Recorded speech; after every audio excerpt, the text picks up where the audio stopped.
what a day! What a lovely day!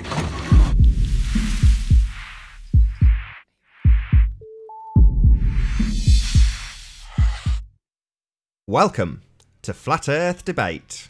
I'm your host, Nathan Oakley, and if you're new to this channel, or you have not done so already, be sure to subscribe and hit the bell notification icon to keep up to date with the Flat Earth Debate.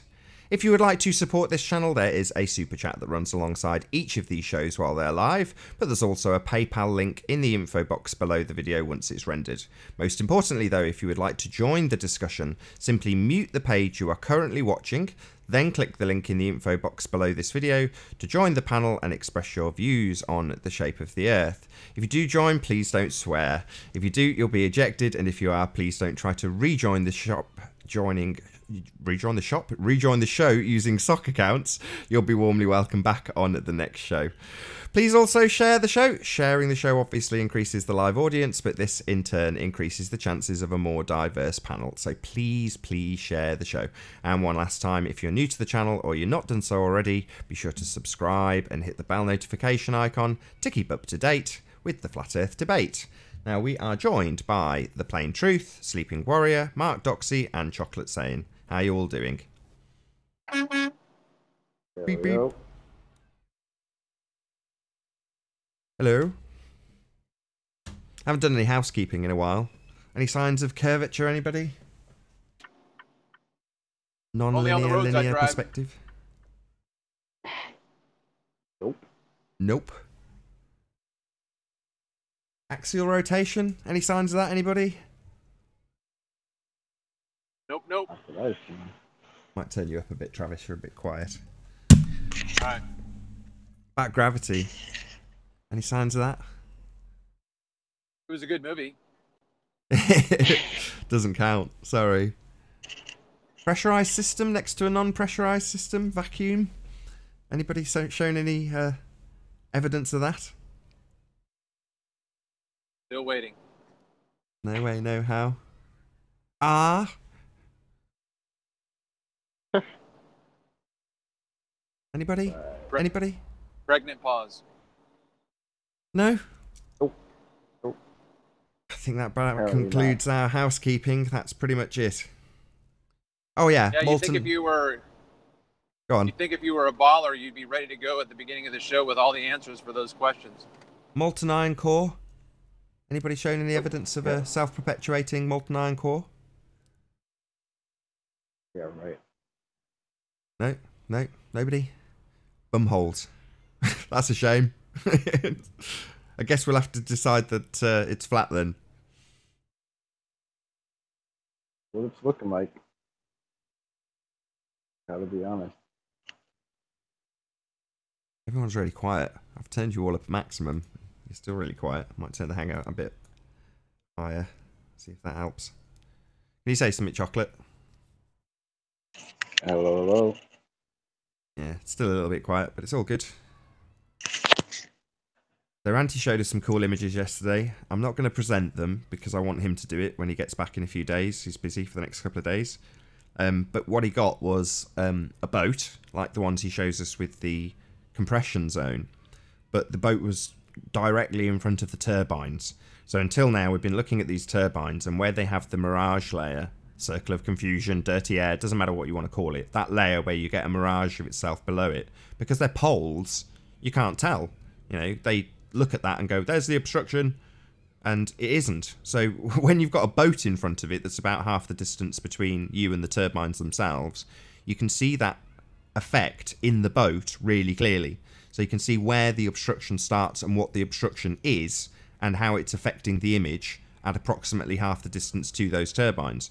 Now obviously beyond that layer, you're not going to get, you know, more visibility. It's going to get worse, and the things that are in the far distance have suffered an angular size reduction, therefore are going to be more subject, because they're smaller, to that band, and therefore look like they are disappearing bottom up, precisely as we see them, but purely down to that layer. So when Ranty gets back in a couple of days, I'll get him to put that up. If it's been lost in the million tons of footage that Ranty's currently gathering, then I've taken a couple of screen grabs of it so I can, you know, jog his memory. But Ranty's on fire at the moment. He's just it's just doing such a good job. It's just gathering so much top quality information. Same with Deep Inside the Rabbit Hole. So DITRH was on just chatting to us on Skype before we went live and explaining about some of the things he's been doing with his drone.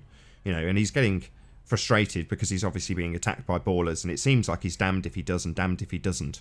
If he puts the solar filter on, which apparently he has done now. So he said he'd got a P900 solar filter, which he cut down so it would fit on the drone, but it essentially blocked out all the light. He couldn't see anything, which isn't surprising. But he's also trying other filters, but not for the benefit of trolls saying, you need to use this, you need to do that. You know, he wants to see what's going on up there. Did we allow that video of his yesterday to get lost in translation by taking all the points down that they were unhappy with? I think that we perhaps should consider representing the video and just making it clear what the actual point of the video is, because that was one thing that David said. He said the point of the video is not blah blah blah, it's this. So do you think we should represent it? I'll summarise the point if you can dig it out. So what David Weiss has done, just to give a background, is he's gone up with the drone to about I can't remember if it was a couple of 100 meters or 100 meters, something like that. He's gone up, so he's up in elevation, and he's just filming the sunset, static, relatively. Obviously, he's in a drone. He's on it. The footage is coming from a drone, but relatively static, and just watching the sun fade out. So with no filters at all, on several occasions, different days, different conditions, he has watched the sun fade out. You've got the video going. Is it full screen? Yep. Excellent. So this is him popping the filter on. This is an edited version. If you can just click hide on that little tab. So anyway, so he sent this up, and the whole point of the video is not to show any angular size reduction with the filters, although he is trying to filter it to reduce some of the glare. He's trying to show or demonstrate that the sun does not disappear behind any Earth curve. It's not setting below the landscape as the Earth turns. What he's actually getting is the sun fading out. So that's what he's demonstrating. So in reality, in terms of what he's trying to demonstrate, the filters make no difference. You know, it's not his argument to say this is demonstrating an angular size reduction. He's saying, here's the sun. That's what it looks like. Let's see what it looks like when it's faded out, or when it allegedly goes behind the curve of the Earth, which it doesn't appear to from the footage that he's capturing.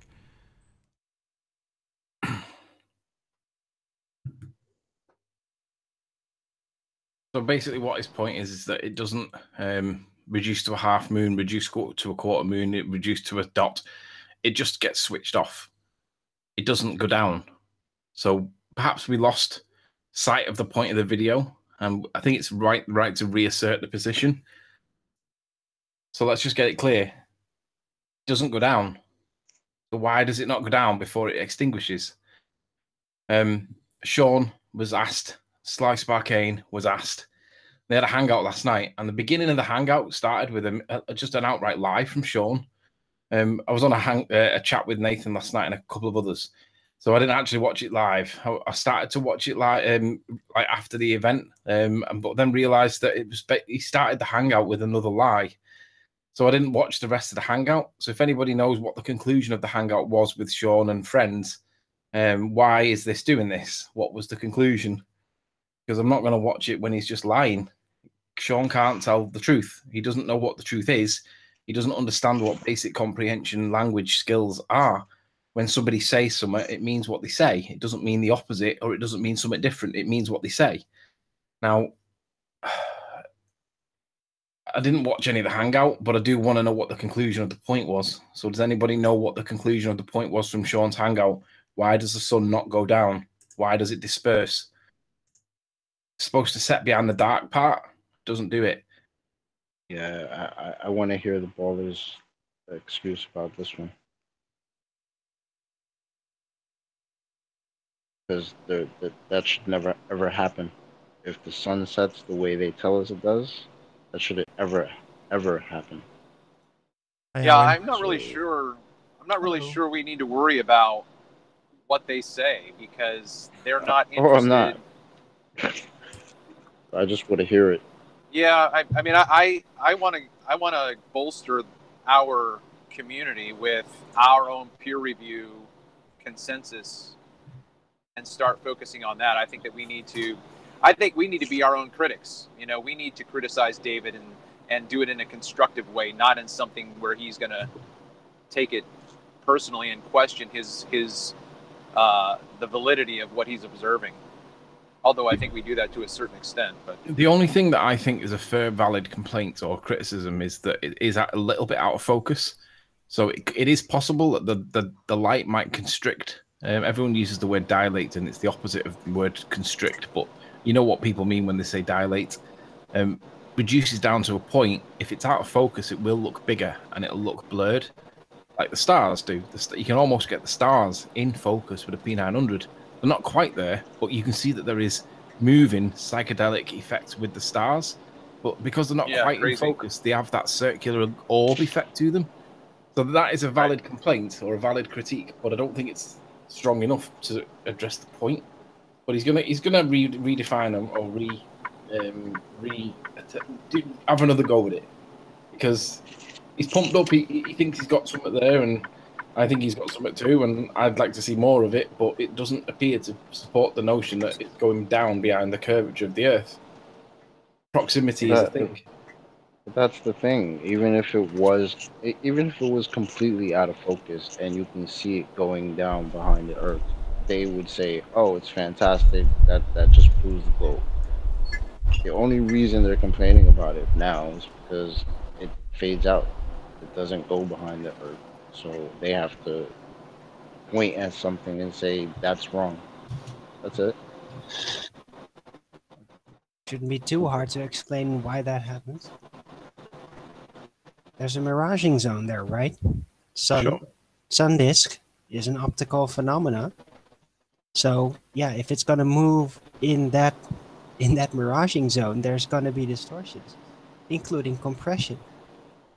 So I'm not surprised at all. I've been saying this from the very get-go, and that is that the sun disk might, in some instances, shrink down while maintaining a constant angular speed, because it's very close to the horizon. I just feel that flat Earth is for entertainment purposes only. No one actually thinks the Earth is flat.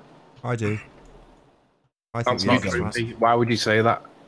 Because it's the truth. I'm gonna do a show about it on PMars. Yeah. So Why don't you do it now? Why don't you present? Yeah, go. Because I'm gonna finish what I was saying. Oh, now you know how it feels when you get interrupted, Darwin. Welcome to the club. Oh, come on. This is in the house. Yo. Very nice. Hey, how you do doing? it all the time. You No know globe. it. Arwen, what's up, buddy? So, as I was explaining, it's moving. The sun disk is moving into that narrow field of view effect. It's moving into the circle of confusion if it's not being obstructed. And then, it might shrink down. Or it might blur all over the place. Buenos dias. Just like with Ranty's footage. Hola, ¿qué tal? Nigger. Fuck Nigger. you.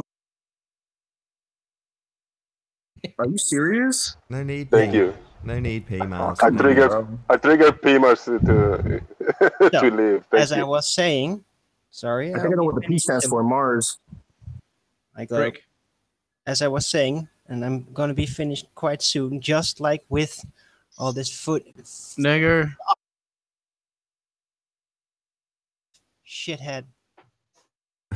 So, No need. Arwen. just No like need, with the footage of the boats, sometimes gets compressed, sometimes it gets Dean. reflected, miraged, and the same thing happens Hey, Dean, how you with doing? the sun.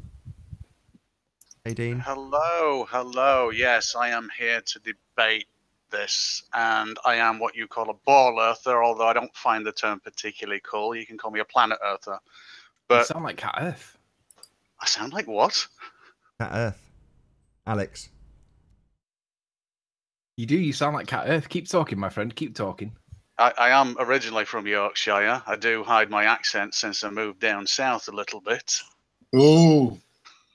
He does sound like Cat. It's not Cat Earth, but he sounds a lot like I you. don't know who you're on about. I take It's it this okay, is someone that just- sounds pretty much like me It's then. just a regular. You sound a bit like him, don't worry. It's like looking in a mirror, man. It's that good. Is it? Yeah. Awesome. It's all good. So can I get some reply to the statement I just made? comparison to the several miraging about type our effects people. of the boats?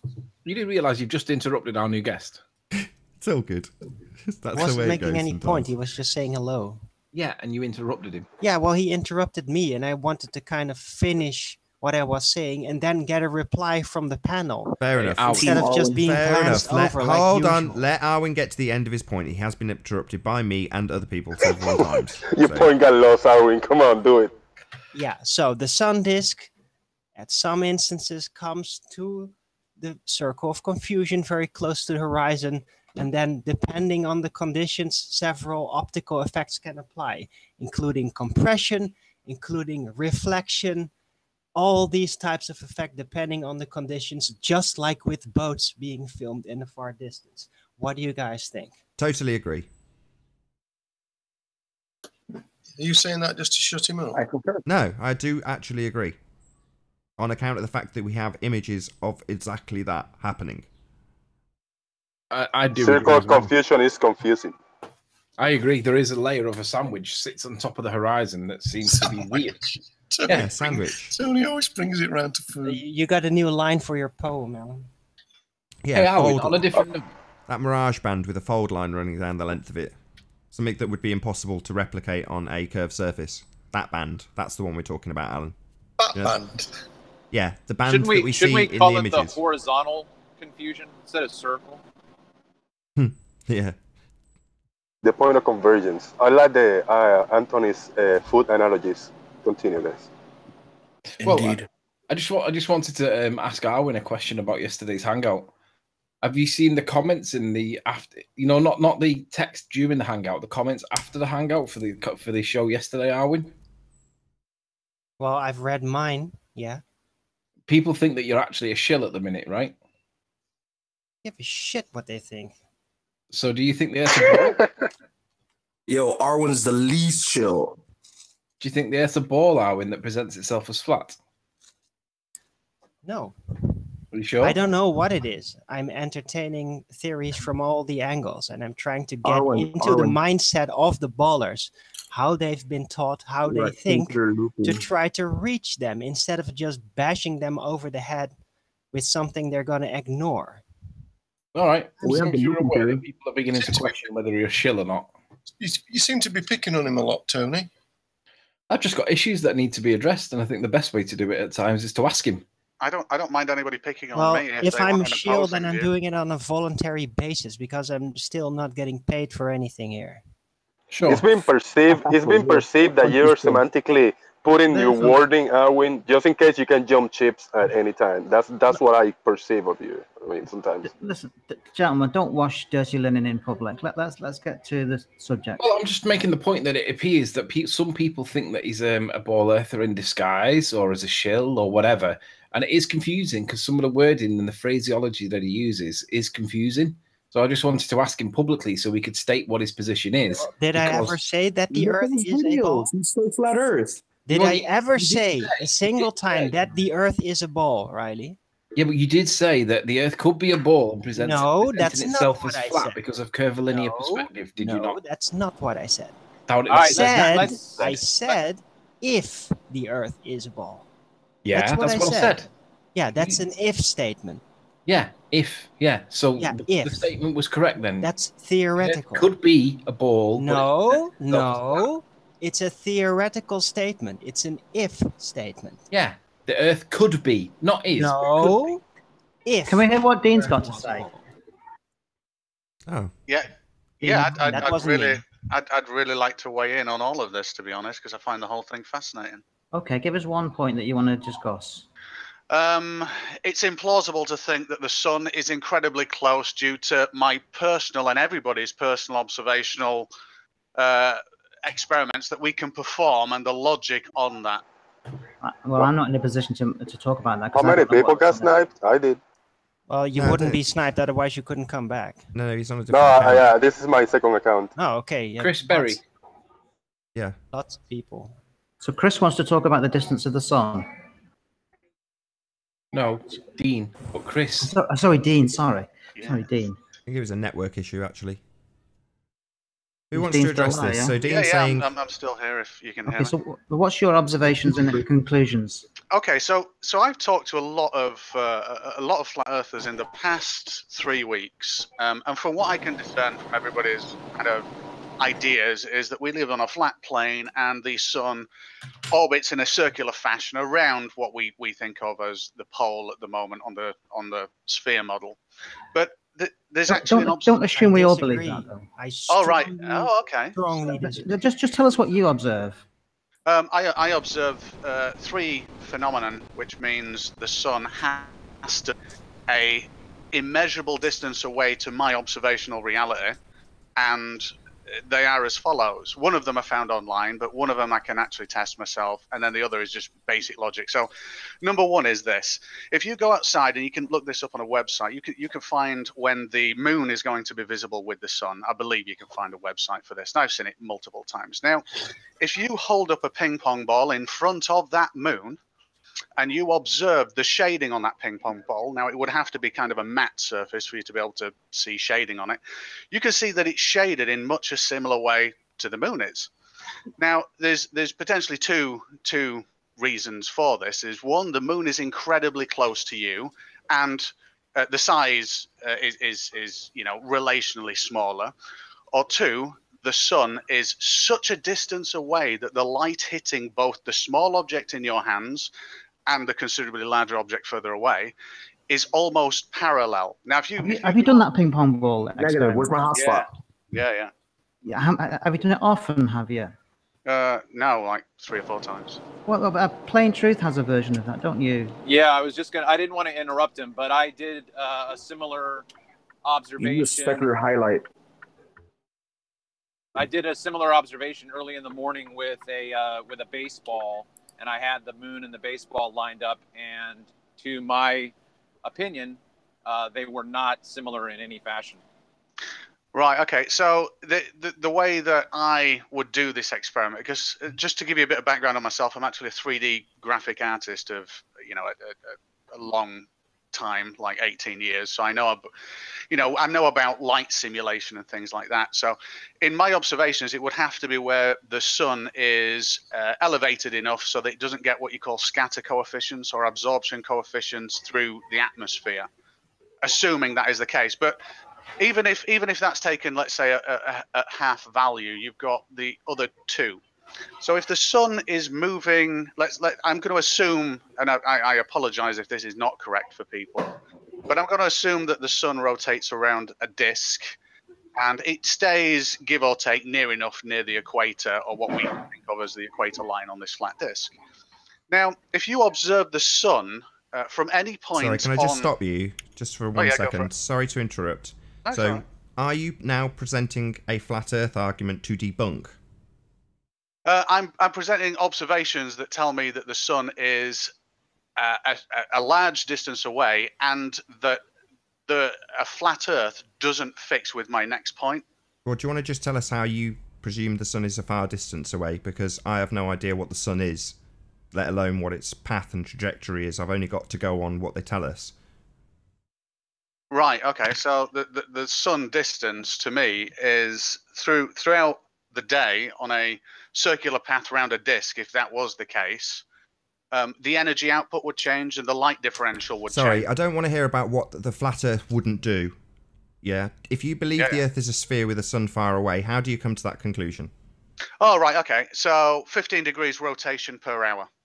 Sorry, so if rotation. Hold on. You said that very quickly. 15-degree rotation. What do you want to expand on that? Okay, let's take the word rotation out of it. I apologize. 15 degrees relative movement from wherever I am. Yeah, so? Right. So that means if that object is close, based on the distance that I travel. So imagine I'm looking at it from where I am right now in England, Milton Keynes. And the sun moves 15 degrees. Now, if I go to the equator on the equinox and the sun also moves 15 degrees... Sorry, just before you carry on, sorry, I've got to interrupt just to get a bit of clarity. So you're going to the equator, yeah? Mm-hmm. Did you say? So going to the equator, or anywhere actually. I was in Menorca not so long ago, but anywhere nearer the equator. The problem what do you mean by the equator? Has, I'm just trying to get clarity on your explanation. What do you mean by the equator exactly? Well, I would say the Canary Islands. No, I don't mean geographically. I mean, what type of equator are you talking about? I mean, what is the equator in your mind? All right, the center point between the Arctic regions. And what? Just give me a bit more detail. So on your model. No, on your model. Don't give me some straw man to debunk. You're trying to tell me why the sun's far away. So far, we've got to the equator, which is a concept, so the equator right? Is the closest, hold on, I'm just trying to give you a bit of clarity. So the equator's a concept. I want you to give me your description of that concept, please. All right, the central point of true west-east, not magnetic, true west-east on the map of what I presume to be a globe. So you're presuming it's a globe already, then? The highest probability, yes. Sorry. We are trying to ascertain whether or not the Earth is a sphere or not, and you have just told me that you're automatically assuming it. So presumably this equator that you're travelling to is on the side of a sphere, correct? You can use either model. Sorry, I have already told you twice. I'm not interested in your strawman debunking of what you assume we think. I'm asking you what you think, and we have got to the stage where you are now presupposing you are on a sphere, are you not? I'm saying you can look at it from either, but one. I'm not looking at it either. You, sir, announced that you were a globehead when you came in. Do not present a straw man. Present your argument for why you think the sun is far away. We've established why you think the sun is far away, because you presuppose the Earth is a sphere. You have just explained that to me and my audience. You can take it to be either. I'm not listening to the... You're not listening. You're now talking while I haven't finished my sentence. Don't be so rude. Okay? You have told us that we have two choices, flat or sphere. Well, I've already told you 3 times, not interested in your straw man debunking. I'm only interested in how you come to the conclusion that the sun is far away. You come to that conclusion by mathematics added to a presupposition that you are already on a sphere. I come to that conclusion, yes, because the 15 degrees motion in the sky of the sun is a constant. Yes, that's called an affirming the consequent. It's a formal logical fallacy. In discern. Don't just stutter. Acknowledge what I have just said. Do you understand what a formal logical fallacy is? In this instance, affirming the consequent. No, explain it to me. Sure. If I eat a 12-inch pizza, I am full. Yeah. If P, then Q. Yeah? Q, I am full. Therefore, I just ate a 12-inch pizza. P. Even though I just had Chinese food. That is an affirming the consequent. Formal logical fallacy. You are saying, if the Earth is a sphere, then if I go to the equator, this will happen. I go to the equator and this will happen, therefore the Earth is a sphere. It is an affirming the consequent, formal, logical fallacy. Do you understand, sir? I understand the... Right! So don't beg the bloody question here. Don't assume your outcome. Offer us some evidence for why you think the sun is far away. Don't just assume it's because you're on a sphere. That is ludicrous. That is an assumptive statement. It is a logical fallacy, sir. Please don't do it again. Nath, can I step in here? I want to ask a question. No problem. What makes you think that do you think that the sun's 93 million miles away? I would. It's a high probability given the information that I receive, and based on the fact that I can observe it being a long, long way away and parallel lines of illumination. I would expect so. I couldn't swear. It's a sphere, right? Sorry, so hang on. What's the information that you've received that makes you accept that it's that far away? The logic of the 15 degrees movement in the sky, no matter where I am on the planet. I'm asking about the distance. Sorry, I just point this out for the audience. On the planet is I've just told you not to do this. Why have you just said on the planet? So you already know you're on a planet, do you, dick brain? I'll start insulting if you do it one more time. I will kick you out. Do not beg the question. on the planet is an assumption. Don't beg the question. So you've asked me to do two things there. You've asked me not to argue from a point of your standpoint and show the fallacies of your argument, but you don't produce a straw man. That's correct. Don't tell me what I think so you can debunk that. That is a straw man. Yes, that's correct. Do not offer straw man arguments here. I am not interested in straw man. Don't tell me what I think and then try and debunk it. Correct. And now you've just told me not to assume that we're on a sphere. So right now I'm floating in space. No. Space is another assumption. I'm floating in nothingness then, whatever that is. Sorry, I've got my feet 2 feet firmly on the ground.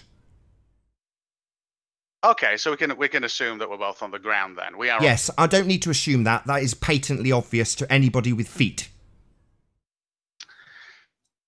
Do you understand what I've just said? There is no assumption that I'm on the ground. It is patently obvious. Okay, so right, so I don't need to assume that, do I? Just like you don't need to assume you're on a sphere, sir.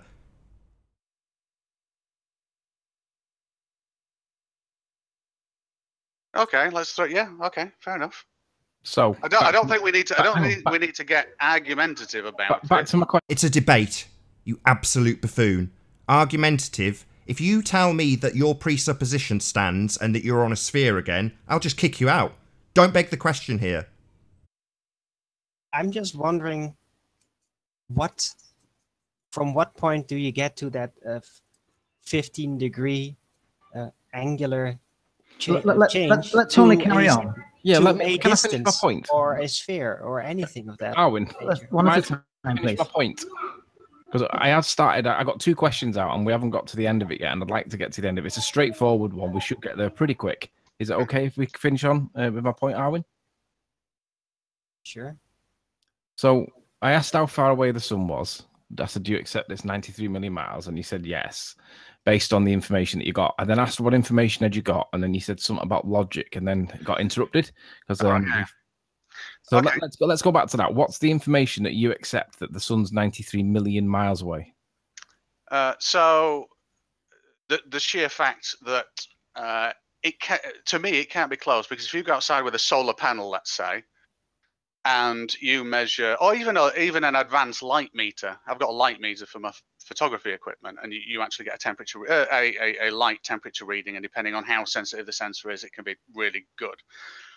Obviously, it's affected by atmospherics and things like that, but not to a massive variance. Now, to me, if the sun was a localized entity, no matter what it is, and it's flying close to us, unfortunately, you have to assume and have input arguments to be able to say, well, let's assume it's 1,000 miles up or something.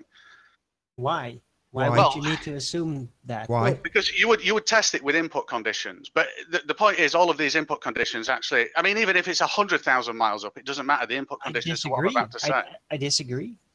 You don't need to assume anything about any distance or location. You just need to figure out that.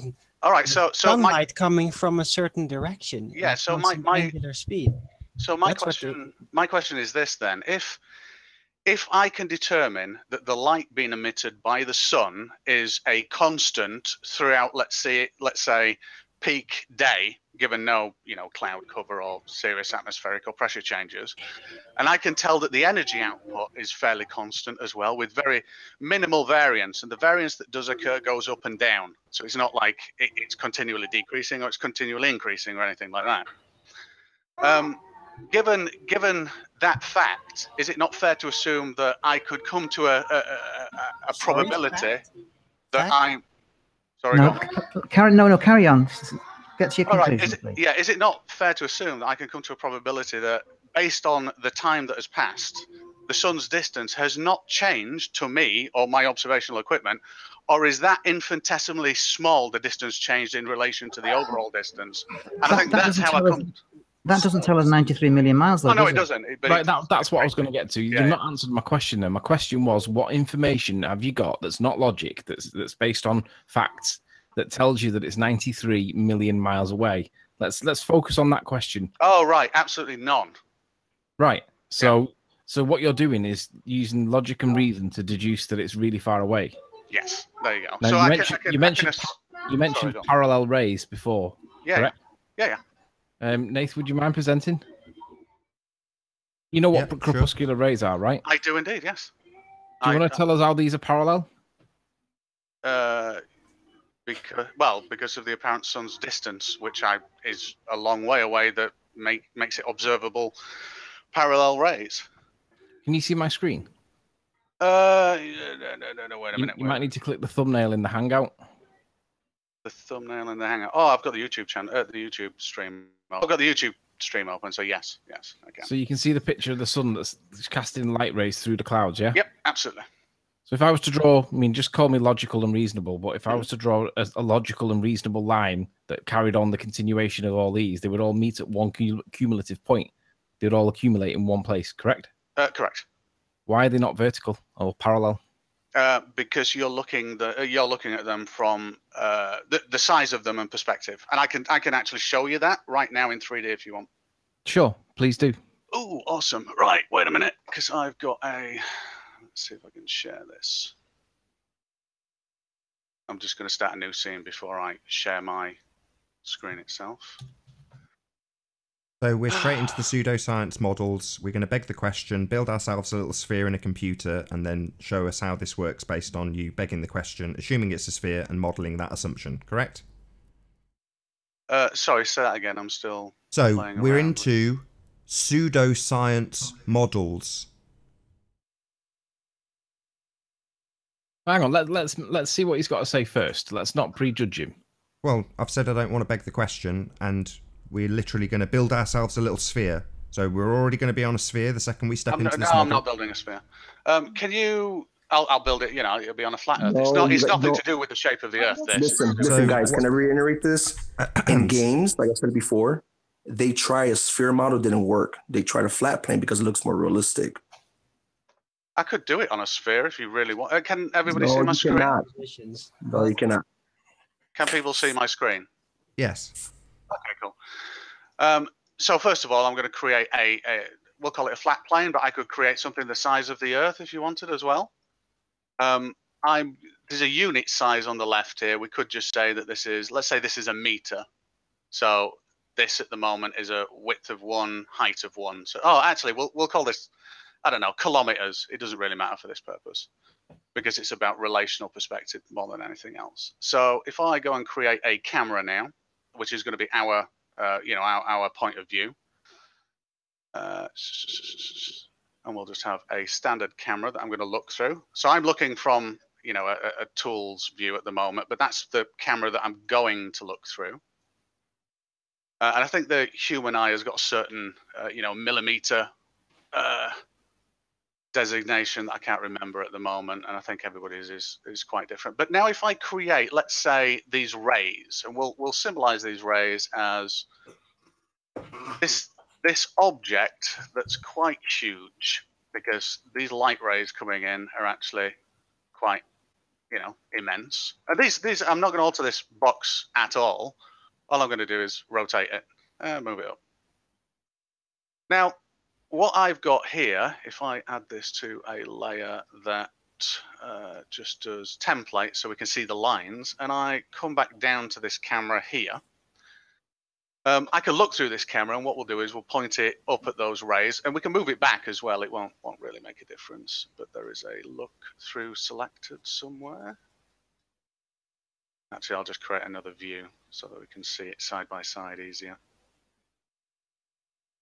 So now, this view here, because I'm close, has got this kind of perspective feel to these rays coming down. Now, if we think of this as one ray coming down, we can obviously see that these are not parallel, and it looks like they might have a point of convergence. But the point there is this is just relational perspective. You're looking at a building and saying, well, if you're at the base of a building looking up and it's smaller, you're obviously going to say, oh, well, there's a point of convergence there. Well, optically, there is, but in reality, there actually isn't if you just carry the building up and it was parallel lines. So what you're looking at here is you're looking at two things, actually. So this only says one of them. This is the perspective of looking at volumetric light. But there is also diffusion and dispersion through the atmosphere of that light as well, because light passing through any medium has got, obviously, certain different characteristics of how it will be diffused as well. But these are basically your perspective lines. And if I was to create many of these at different sizes, you would be able to see the image that you're seeing, basically. Okay. Does that make sense? It does. Okay. But if you were to put a local sun, how would you be able to distinguish the perspective lines against the local sun rays? A local sun? No, you wouldn't. Well, wait a minute. Let me think. Well, as a pilot, I fly out of Cranfield airstrip sometimes, and the actual cloud shadowing from above the clouds are actually parallel. So they'd also have to be. They'd have to match with my reality observations on the ground. So obviously I can see perspective on the ground like this, but let's say it's a local sun source doing this. Then if I get in like a Piper and go flying above the clouds and I see the shadows that some of the clouds, cast on themselves or across, I can see that they are parallel and uniform. So for a local sun, both those observations for me logically would have to match up. I'm not saying it's still.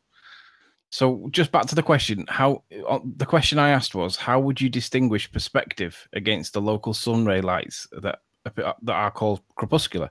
How would you distinguish against the two? From a ground level, I'd have to know the cloud ceiling height to be able to discern that kind of information. So for instance, if I knew the cloud ceiling height, so I don't know, I mean, this is incredibly small on the scale of things, but if the cloud ceiling height was, let's say, huge, and these rays are being cast down from a distance, let's say like this, and they're coming in at an angle like so, I'd have to know the ceiling height of the clouds and my actual position from where the light is coming through to be able to accurately answer that. So is the answer to the question you couldn't? No, except when I go flying and I look above the clouds and the rays that you see below are actually parallel above the clouds. Do you have any evidence that you could show that? Oh my God, yeah. I don't know whether I'll tell you what, I might even have some of my photos. I might not, but wait a minute, let me have a look. It'd probably be easier searching Google than searching my network drive, to be honest. So whilst you're looking, it's probably a straightforward, obvious question for you, but have you ever seen the curvature of the Earth whilst you've been flying? Oh, absolutely not. No. Well, no, absolutely Good. not. I'm glad you said that. I was gonna say, yeah, you can. You'd have to be. Oh my God, I'd love to see the curvature of the Earth. There is no curve. All right. Okay. I would love to see the proposed curvature or flatness of the Earth from very high altitude, but unfortunately. Do you know what altitude is supposed to be necessary so that you can see it? I could model it right now and have an approximate look if you wanted, but I don't know. We can use Google Earth and we can get to 30,000 feet, which is the average height of a commercial airliner, a commercial jet, and we can clearly see the curvature of the Earth there. Oh yeah, I don't think Google Earth is meant to be to show that. I think it's. Oh really? Everybody thinks it is. No, it's not. It's not meant to show you curvature. I don't think. No, but it actually does because of the geometric size. That's a good point, Riley. We can try it. I mean, would you like me to demonstrate it? No, man. Do you want me to demonstrate an Earth-sized object here that I can demonstrate quite easy?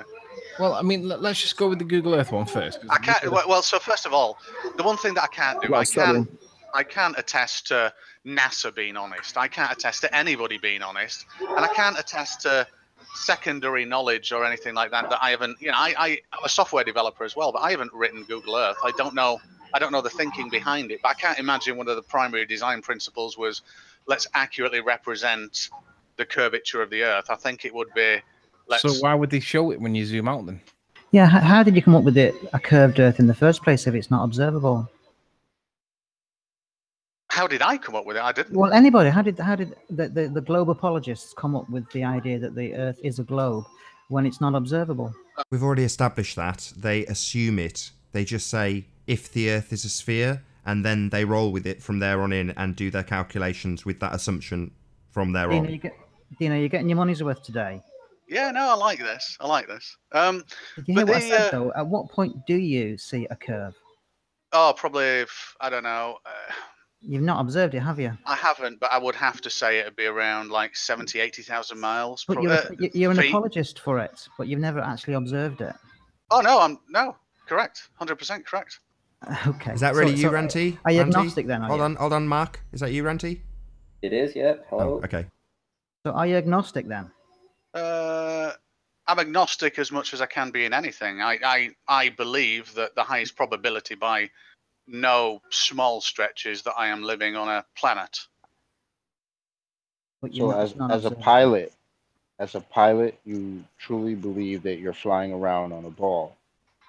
No, I believe I'm flying around on a planet. I like that. At least you're being honest and you say you believe. Yeah. Oh yeah. Oh yeah. No, but I mean, belief is about probability to the best of my ability. But here's the thing: I would love to be on a flat surface because it throws out most of the preconceptions of nothingness that I have in my head. I would absolutely love it. But when you're flying and you're looking out that window, that's what you're seeing is a flat surface. Oh, right? correct. You said Yeah. you see no curve. You said that yourself. Yeah. Right? So what you're seeing is a flat surface. However, there's one thing that I have an ability to do, and I don't know whether it's because I'm a 3D artist or something like that. I can relationally put myself in a different perspective or a different scale. So You mean you use your imagination? Yeah. So there you go. So believe that you're on a ball because that's what you were taught, like everybody else. But when you when you look out, you see a flat plane. You know that. You said it yourself. Yeah, 100%. But I am also acutely aware that at the scale of things, it's like asking, do you know what a tardigrade is? It's one of the smallest sort of like, you know, the smallest semi-complex organisms or whatever that there is. But it's like it thinks it's on a flat plane as well, but it happens to be on a saliva gland inside someone's mouth. But it lacks the ability to transpose itself to realizing that it's such an insignificant small speck, it wouldn't know whether it's on a diamond or a star or a sphere or a pyramid. It just wouldn't know. So you think then it just goes back to scale.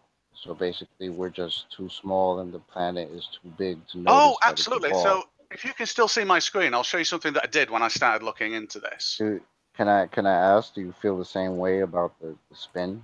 Do you think that's why we don't feel spinning? Because we don't feel spinning because of relativity, really, an enclosed system. So it's the same reason why, you know, if I was on a so how about centrifugal forces then? That's not relative. No, we feel acceleration and deceleration. We would not feel a constant if there was no change. No, centrifugal force is not about acceleration or deceleration. What do you mean? Can I feel centrifugal force? Oh yeah. No, I Get can't. on a merry-go-round, you'll feel it. Yeah, because that's a constant angular speed of a merry-go-round will make you feel. I'll wait till you finish it, and I'll tell you. Yeah. However, the arc of which I am going means I'm changing direction in a noticeable fashion. If that example that you just gave me was 150 billion times bigger, and I was going 1,000 miles an hour, I wouldn't feel what you're saying is centrifugal force, because but it's not 1,000 miles an hour, though, is it? Because at 12 midnight, you're on the outside of the arc around the sun, and within 12 hours, you're on the inside, and you've changed direction. And there's two things going on. There's 1,000 miles per hour as well as 66,000 miles per hour combined together. And are you telling me that you wouldn't feel that? In an enclosed system, absolutely not. No, I wouldn't. The only way that I would ever feel. Sorry, just got to interrupt. Sorry, bear with me a second. Sorry, did you just say in an enclosed system? Yeah, like a fish tank. Are we in a fish tank? According to the heliocentric system? According to the heliocentric system, before you give me any dodgy answer, is a pressurized system next to a vacuum.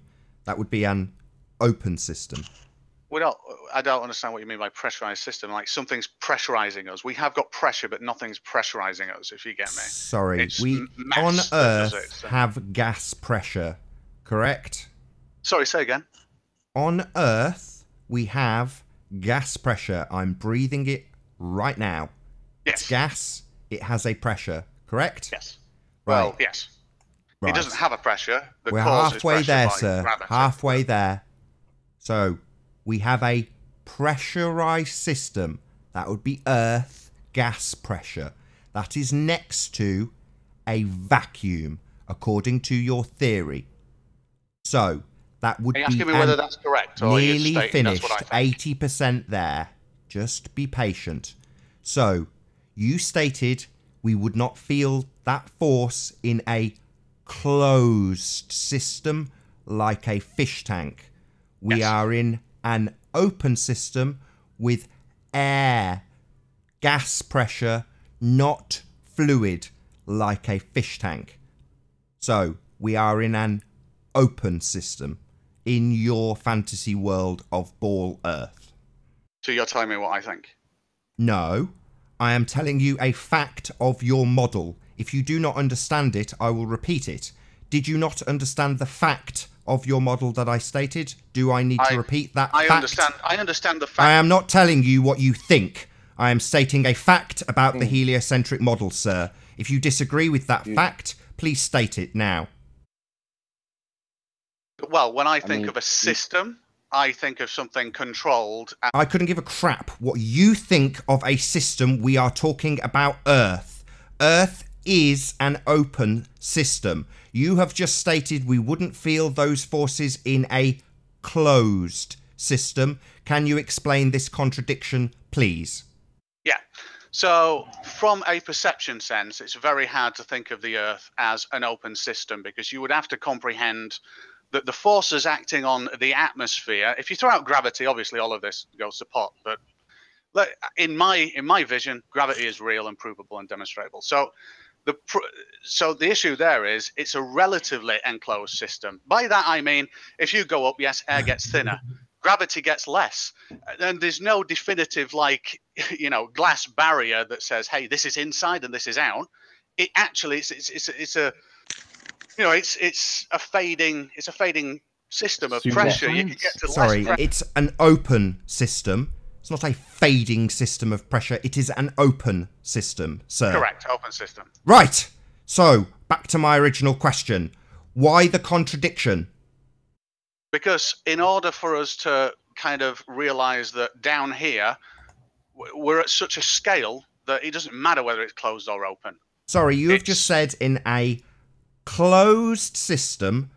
Why would you define that if it doesn't matter? No, let me finish.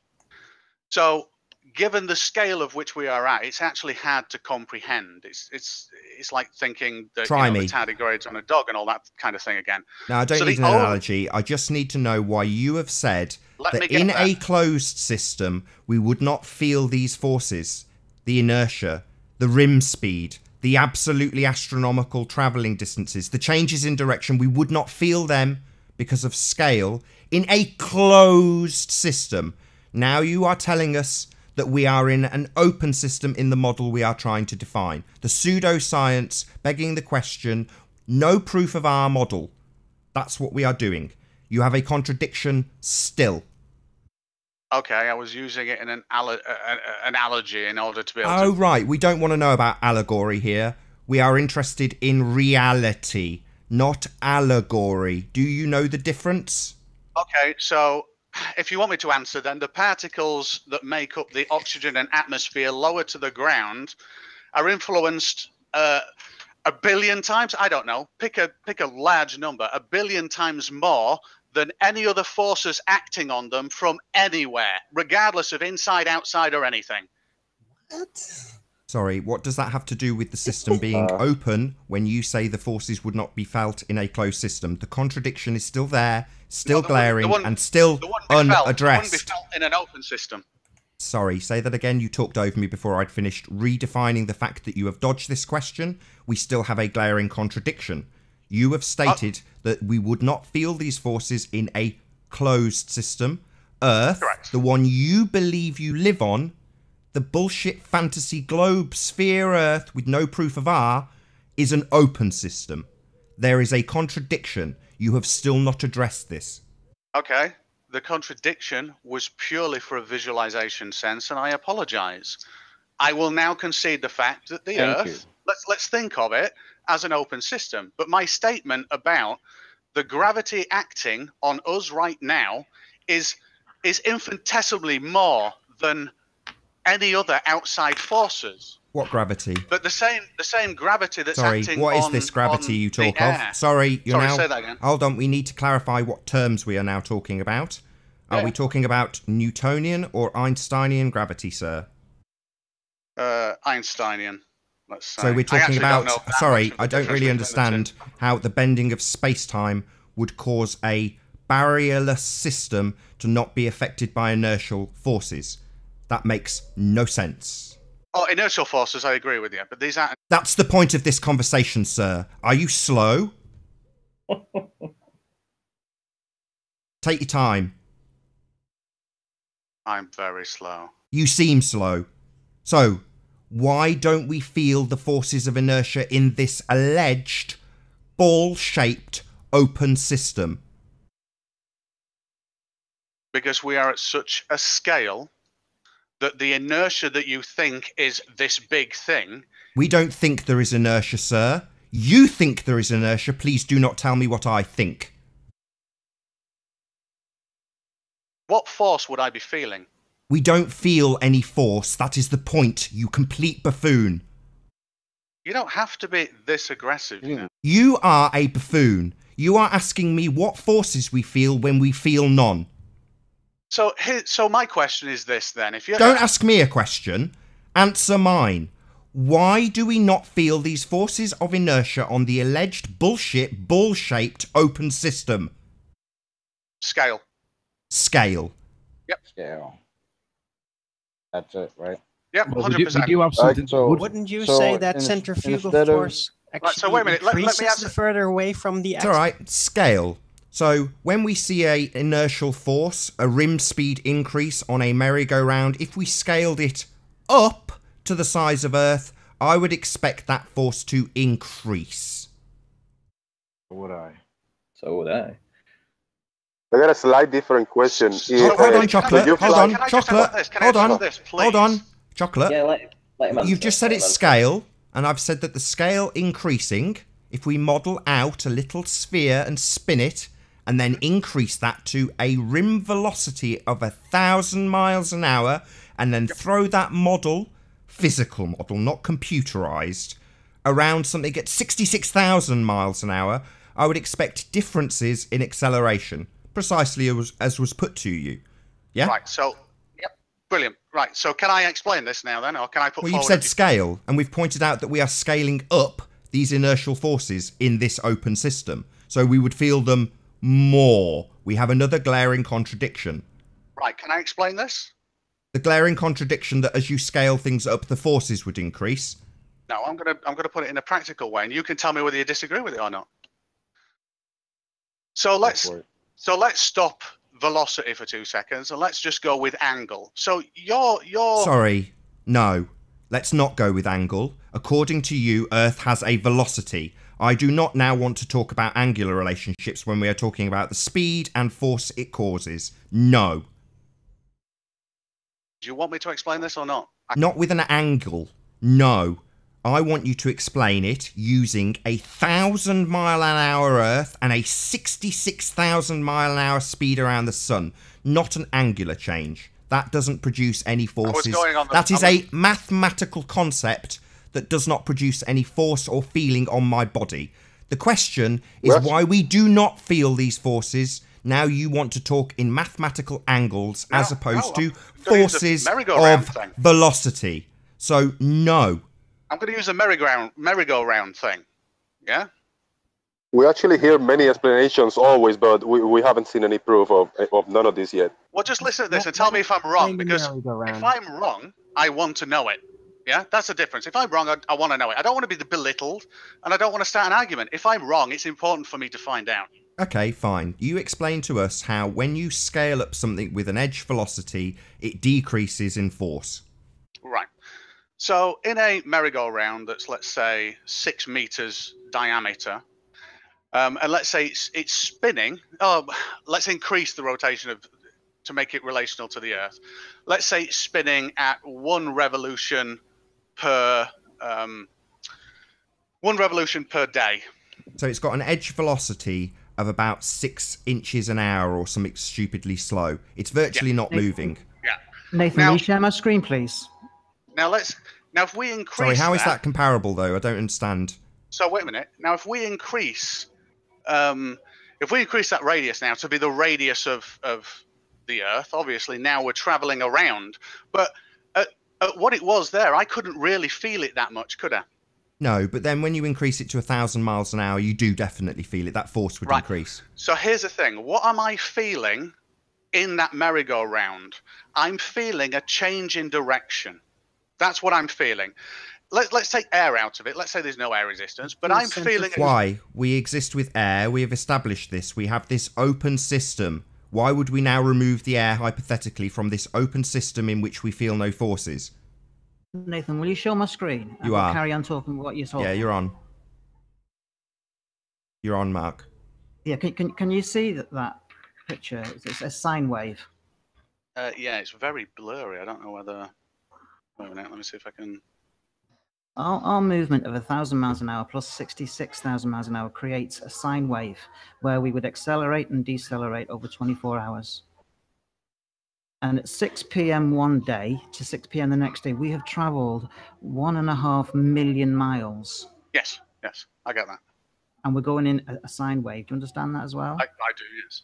Yeah, so it's Tremendous. not one direction. Tremendous forces. We're exerting, there's two forces being directed on us over 24 hours. Yes, okay. So when somebody says that if you're going in one straight line, you'll never, at a uniform velocity, you'll never feel it. Mm-hmm. But if you exert a second force on it, you will feel it. Depending on the change in direction. If the change in direction was incredibly slow, you wouldn't feel it. Well, what about 1,000 miles an hour? Is that slow? And 66,000 miles an hour, is that slow? No, you measure it in degrees per second. Oh, do we? We measure things in miles per hour. Why would we change it to degrees? Is it because it makes it seem slower? No, it's because the velocity that you're going forward, you don't account for. You actually measure change over time, not, oh my God, we're already doing 1,000 miles an hour, so when we turn 2 degrees left, that's 1,000 miles an hour left. Yeah, it is. That's precisely what it is. Like on a waltzer, yeah? What? Like on a waltzer. Like on a waltzer? Yeah, you know what a waltzer exactly is? like a waltzer. You know what a waltzer is at the theme park? It's going around in a circle, like the Earth goes in a circle, and then it goes in a secondary trajectory in a circle, exactly like the orbit of Earth. Are you saying that you don't feel those forces when you change direction? Like is on screen? No, I 100% feel the direction change on a waltzer. 100%. Right. Would that be because it's an open system? It's nothing to do with the system. It's to do with relative scale. Really? So if you were in a tight little bubble, yeah, you wouldn't feel it. If you were in a water bubble, you wouldn't feel it. You would feel it completely. If you were in a bubble of water inside that waltzer, contained. I'm actually feeling the change in mass and inertia based off gravity. So yes, if gravity is still acting on me, of course I would. If gravity is acting on you, do you have any scientific evidence of gravity, or is this just something else that you assert? I don't assert it. The scientific community do, and it's. Sorry, the scientific community means nothing. Yeah, I asked if you had any scientific evidence of it. It's demonstrable. Sorry, do you know what scientific evidence means? Explain it to me then. Certainly. You observe a phenomena. Then you formulate a hypothesis. Then you test the hypothesis to invalidate or validate the theory, which you have formulated in the hypothesis. The scientific method is hypothesis-driven. Okay.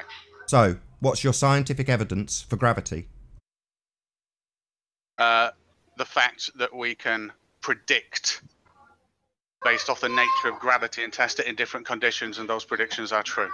Sorry, there is a special kind of prediction in science. It's called a hypothesis. Well, you could test the hypothesis that all objects, regardless of weight, will fall... Sorry, we're going a little bit too fast here. You didn't listen. Step 1. Observe a phenomena. What phenomena are we observing here? Objects falling to the ground at a constant rate. So your dependent variable, yeah? The things that you are trying to vary with your independent variable, your dependent variable has a constant value. Is that correct? The value of, it's an accelerating value, but yeah, it gets to whatever the terminal velocity is, but that terminal velocity is also an input variable.